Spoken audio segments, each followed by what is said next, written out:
Technical attributes of the consumption function சொல்லி பார்க்குறோம். இதில் வந்து பார்த்திங்கன்னா 4.22 வந்து பார்த்தீங்கன்னா அந்த முக்கிய கருத்துக்கள், அது நுகர்வு சார்பினுடைய அந்த முக்கிய கருத்துக்கள் வந்து கொடுக்கப்பட்டிருக்கு. இதில் வந்து ஆவரேஜ் மார்ஜினல் சொல்லி 2 டைப்பாக கொடுத்துருக்கோம். இந்த டோட்டல் இன்கம் பார்த்திங்கன்னா 40,000 அமௌண்ட்டு, ஸ்பெண்ட் வந்து பார்த்தீங்கன்னா 30,000. இதில் மொத்த வருமானம் 40,000, செலவு 30,000 சொல்லி கொடுத்துருக்குது சராசரியில். இறுதி நிலையில் வந்து பார்த்திங்கன்னா அந்த மார்ஜினல் இறுதி நிலையில் வந்து பார்த்தீங்கன்னா இன்கம் வந்து பார்த்திங்கன்னா 10,000, செலவு வந்து பார்த்திங்கன்னா ஸ்பெண்ட் வந்து பார்த்திங்கன்னா 2,500 அப்படின்னு சொல்லி கொடுத்துருக்கு. இது வந்து மார்ஜினல். ஓகே,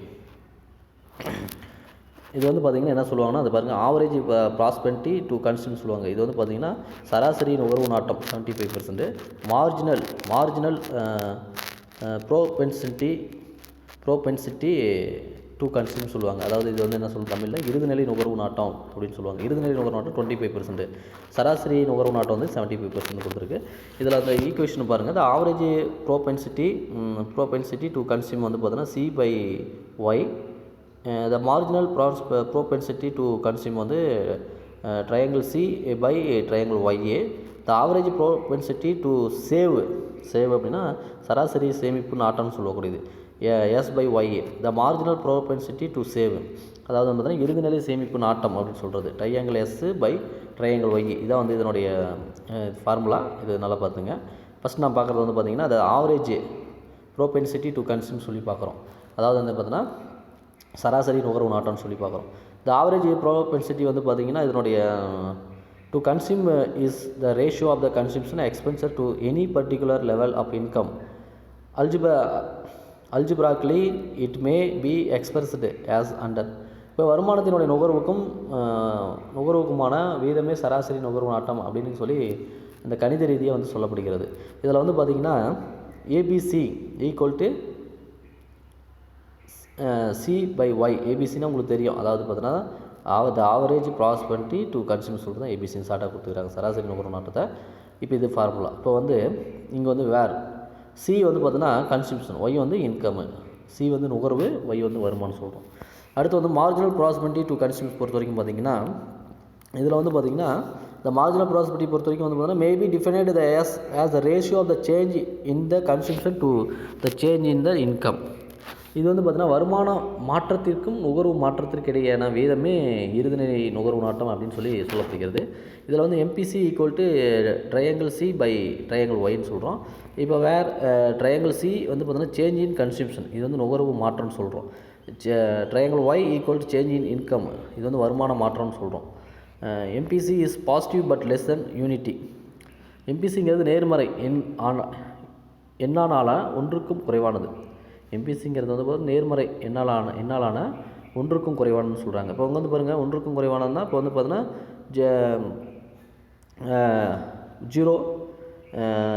0 வந்து பார்த்தோன்னா லெஸ் தென் ட்ரையாங்கிள் C/ட்ரையாங்கிள் Y கிரேட்டர் தென் 1 அப்படின்னு சொல்லி இதனுடைய ஃபார்முலா வந்து கொடுக்கப்பட்டிருக்கு.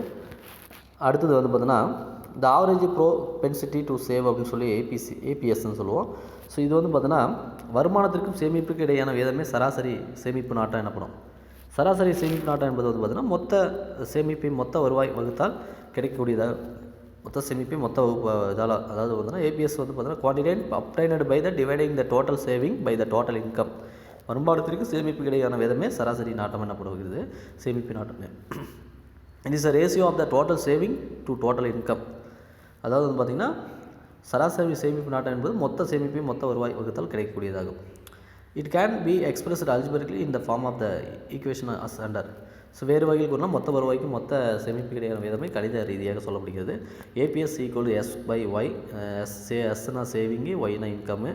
ஸோ அதான் கொடுத்துருக்காங்க. The marginal prosperity to save அப்படின்னு சொல்லி பார்க்குறோம், இறுதிநிலை சேமிப்பு நாட்டம் சொல்லி. இந்த கான்செப்ட் பொறுத்த வரைக்கும் பார்த்தீங்கன்னா marginal prosperity to save is the ratio of the change in the saving to a change in income. வருமான மாற்றத்துக்கும் சேமிப்பு மாற்றத்துக்கு இடையான வீதமே இறுதிநிலை சேமிப்பு நாட்டம்னு சொல்கிறாங்க. MPS obtained by dividing a change in the saving by change in income. It can be expressed algebraically as. இறுதிநிலை சேமிப்பு நாட்டத்தை அறிய சேமிப்பு மாற்றத்தை வருமான மாற்றத்தினால் வகுத்தால் கிடைக்கும் அப்படின்னு சொல்கிறாங்க. MPS ஈக்குவல் டு ட்ரையாங்கிள் S/ட்ரையாங்கிள் Y. இப்போ ட்ரையாங்கிள் S வந்து சேஞ்ச் இன் சேமிப்பு மாற்றம், ட்ரையாங்கிள் Y வந்து சேஞ்ச் இன் இன்கம் வருமான மாற்றம். சின்ஸ் மேலும் வந்து பார்த்தீங்கன்னா MPC plus MPS equal to 1, MPS equal to minus MPC மற்றும் வந்து பார்த்திங்கன்னா MPC equal to -1 minus MPS. இப்படி வந்து நம்ம வந்து இந்த ஃபார்முலாட்டில் இது பண்ணோமா.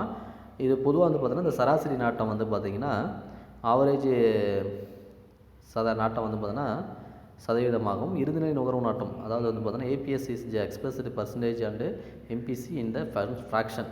பொதுவாக சராசரி நுகர்வு நாட்டம் சதவீதமாகவும் இறுதிநிலை நுகர்வு நாட்டம் பின்னமாகவும் இருக்கும். என்னவா இருக்கும்? பொது சராசரி நுகர்வு நாட்டம் வந்து பார்த்திங்கன்னா சதவீதமாகவும் இறுதிநிலை நுகர்வு நாட்டம் எம்பிசி வந்து பார்த்திங்கன்னா என்னவாக இருக்கும்? பின்னமாகவும் இருக்கும். இந்த பின்ன வடிவில் வரும் அப்படின்னு சொல்லி சொல்லப்படுகிறது.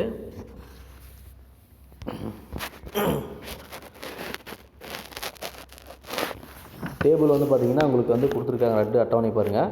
இதில் வந்து ஏபிசி எம்பிசி மற்றும் எம்பிஎஸ்ஐ வந்து கணக்கிடப்படுகிறது. எப்படி கொடுக்குறாங்க அப்படின்னு சொல்லி கொடுத்துருக்காங்க. டேபிளில் வந்து பார்த்திங்கன்னா தெரியும்.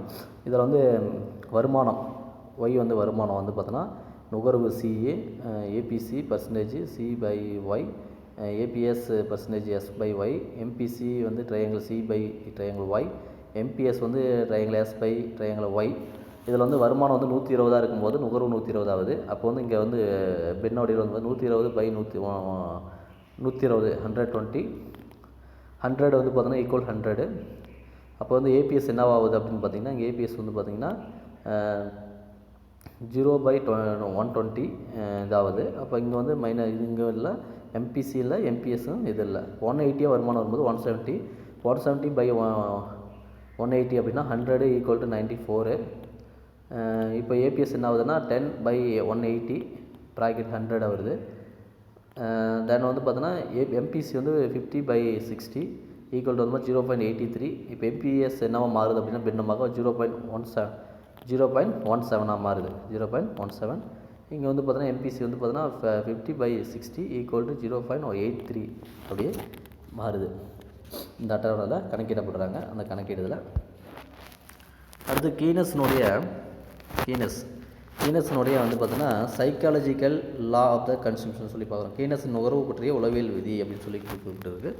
கீனஸ் வந்து பார்த்தோன்னா propounded the fundamental psychological law of the consumption which forms the basis of the consumption concept. He stated that the fundamental psychological law upon which we are entitled to defend with great confidence both period from our knowledge of human nature and from the detailed facts of the experience is that men are disposed as a rule and on the average to increase their consumption as the income increase but not by as much as the increase in their income.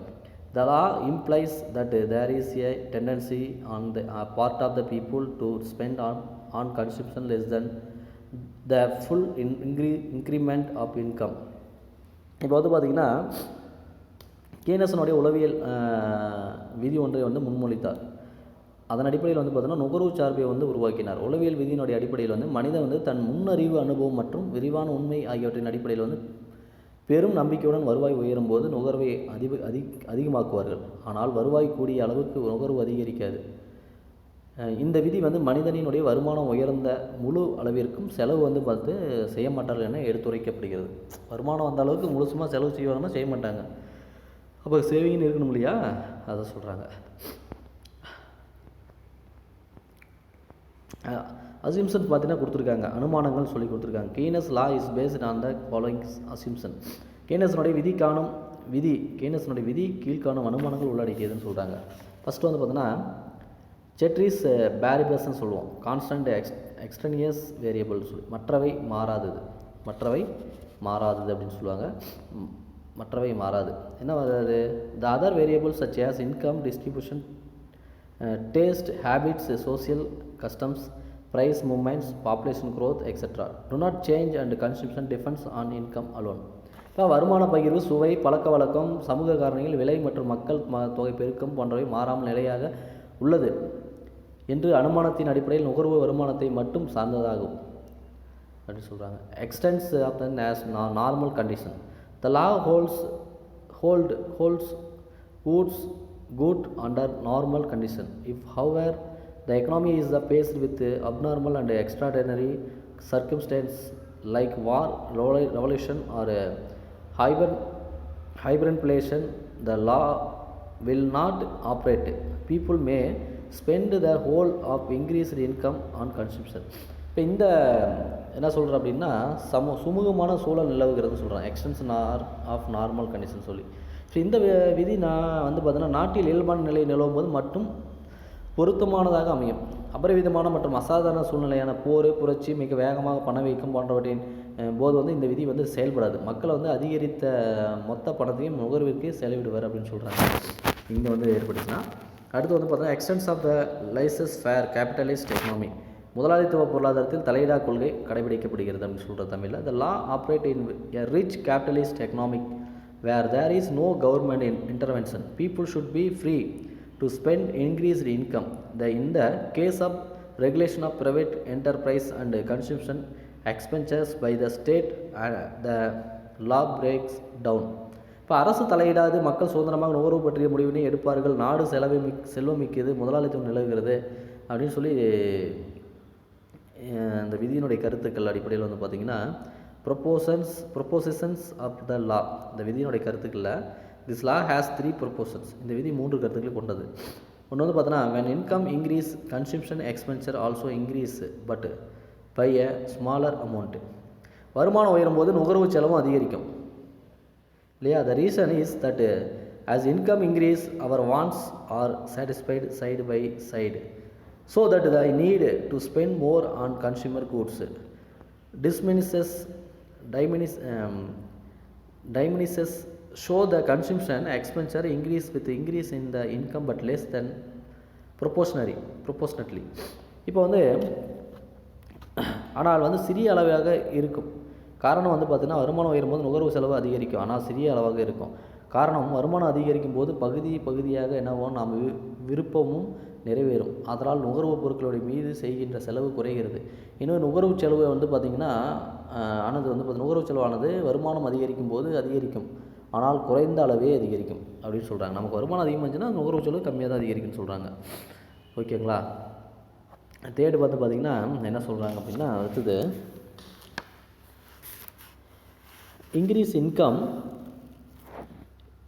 இப்போ வந்து இங்கே increase income always leads to increase in the both consumption and saving.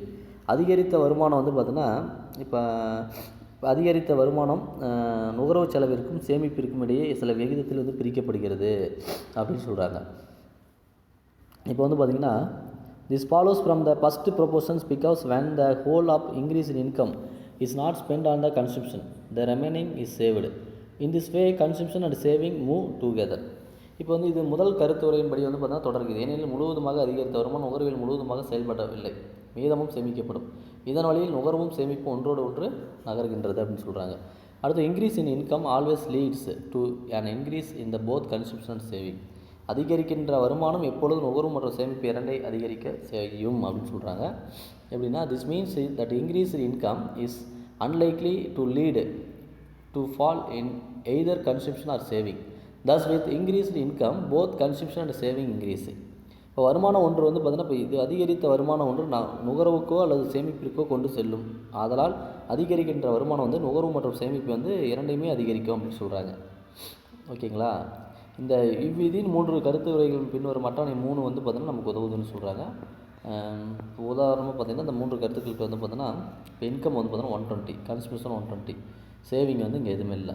Income வந்து 180, consumption 170. இப்போ saving இங்கே இருக்கா? இருக்குது. இப்போ வருமானம் அதிகரிக்கும் போது சேவிங் இருக்குது.